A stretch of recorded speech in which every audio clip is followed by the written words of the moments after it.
Assalamualaikum warahmatullahi wabarakatuh. Perkenalkan nama saya Rastini Dulcisisa. Saya dari Politeknik Elektronika Negeri Surabaya, Prodi D4 Teknik Informatika dari kelas 2 D4 Teknik Informatika A NRP 06. Di sini saya mau menjelaskan tentang di dua sesi.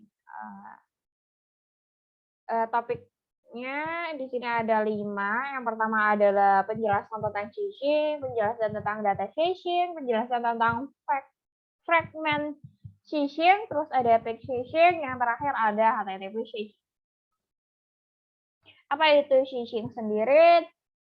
Untuk phishing adalah proses penyimpanan data sementara di mana browser, situs, atau aplikasi tidak perlu untuk mengunduh data secara berulang atau terus-menerus. Untuk phishing adalah cara yang efektif untuk meningkatkan kinerja aplikasi Anda. Mekanisme phishing menyimpan data statis dalam change dan mendapatkannya dari change saat diminta. Dari sisi server, Anda dapat menggunakan change untuk menyimpan data dasar seperti daftar berita terbaru. Anda juga dapat menyimpan fragmen halaman atau seluruh halaman web. Di sisi klien, Anda dapat menggunakan change HTTP untuk menyimpan halaman yang berakhir di kunjungan change browse. Untuk cara kerja change di sini, di sini sudah ada perangkat change dan juga database. Untuk perangkat di sini kita akan mencari data di change terlebih dahulu. Jika datanya tidak ada, maka akan di-request data ke database. Terus untuk apa saja mekanisme phishing yang didukung oleh G, yang pertama ada data phishing, terus ada fragment phishing, page phishing, dan juga HTTP phishing. Data phishing di sini adalah membantu Anda dalam menyimpan variabel PHP dalam change yang mengambilnya nanti. Terus ada fragment phishing untuk mengacu pada phishing fragment dalam halaman web. Terus ada page phishing yang adalah mengacu pada phishing konten seluruh halaman di sisi server.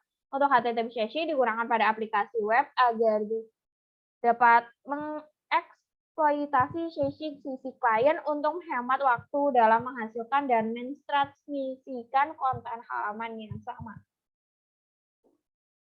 Terus data phishing di sini adalah membantu dalam menyimpan variabel PHP dalam change yang mengambilnya kemudian. Terus data phishing bergantung pada komponen change yang biasanya terdaftar sebagai komponen aplikasi.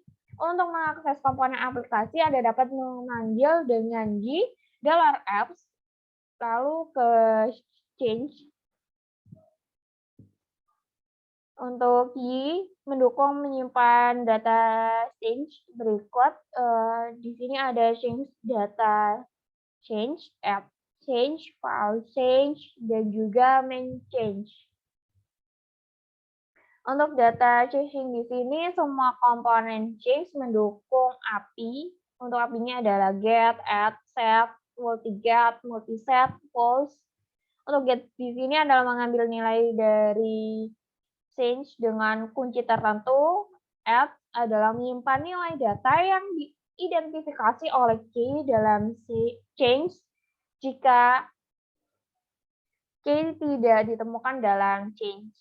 Untuk set, untuk menyimpan nilai data yang diidentifikasi oleh key dalam change, ini hampir sama seperti add.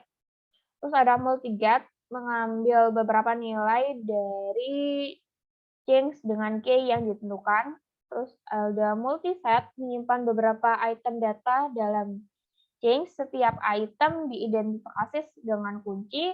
Lalu ada float, menghapus semua item data dari change. Untuk contoh pembuatan data change, yang pertama ada ubah di file konfigurasi yang bagian web.php. Di sini kita tambahkan change untuk kelasnya yaitu changing file change untuk menambahkan fungsi baru bernama action test change ke site controller. Di sini ada public function action test change. Lalu kita akan menambahkan data, terus change, terus untuk di datanya adalah ada D, MG, terus ada vardam untuk datanya.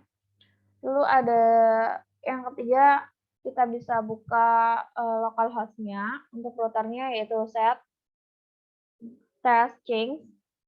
Bila halaman browser ke web, Anda akan melihat tampilan seperti ini. Maka jika Anda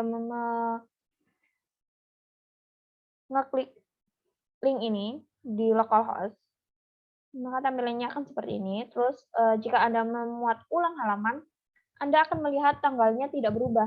Nilai tanggal di change dan change akan dikadaluarsa dalam waktu 30 detik. Jika kalian memuat ulang, maka di sini tidak akan berubah, hanya berubah pada menit sama detiknya saja. Lalu untuk query chasing, untuk query chasing memberi Anda chasing hasil query basis data. Chasing query memerlukan koneksi database dan komponen aplikasi change.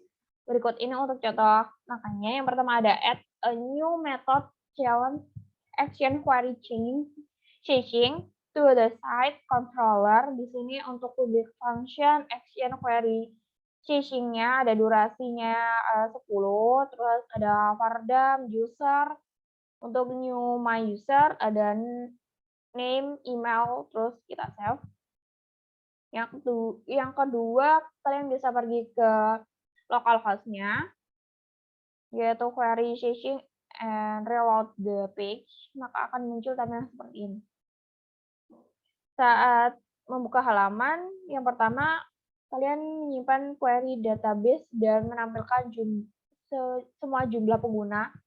Saat memuat ulang halaman, hasil query database yang di-change sama seperti sebelumnya karena query database di-change.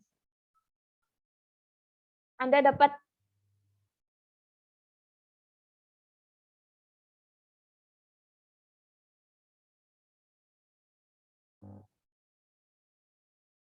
untuk menghapus change dari konsol menggunakan perintah y. Change menampilkan komponen change yang tersedia, lalu y change plus change 1, change 2, change 3 membersihkan komponen change 1, change 2, dan juga change 3. Y change atau flu all membersihkan semua komponen change. Terus untuk inside the project code of your application run, yaitu ke y change lalu ke flu all. Untuk tampilannya akan seperti ini. Untuk contoh pembuatan fragmentation, yang pertama ada add new function challenge action fragmentation to the site controller. Di sini ada public function action fragmentation, ada user, untuk new my user ada name, email, untuk lalu save. Yang kedua ada create a new file, shall change view.php in the view, lalu ke site folder. Di sini ada php if this begin change, ada modal untuk ID, name, dan juga email.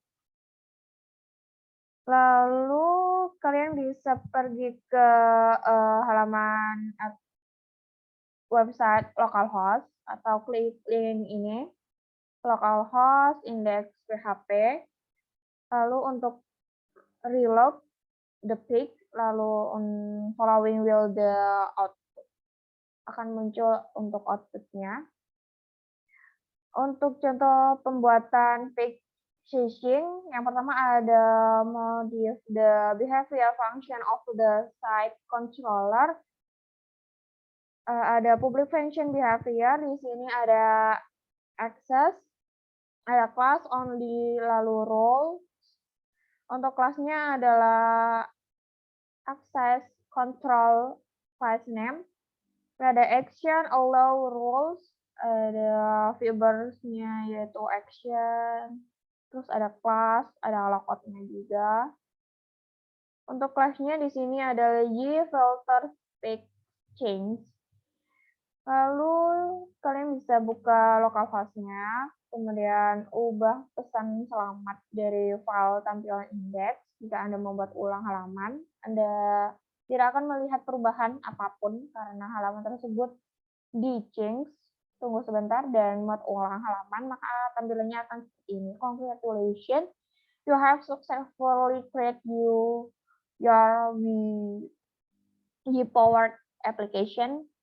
Lalu untuk contoh pembuatan HTTP session, yang pertama adalah mengaktifkan pengiriman header last modified, konfigurasi property di filter, lalu HTTP change $last modified.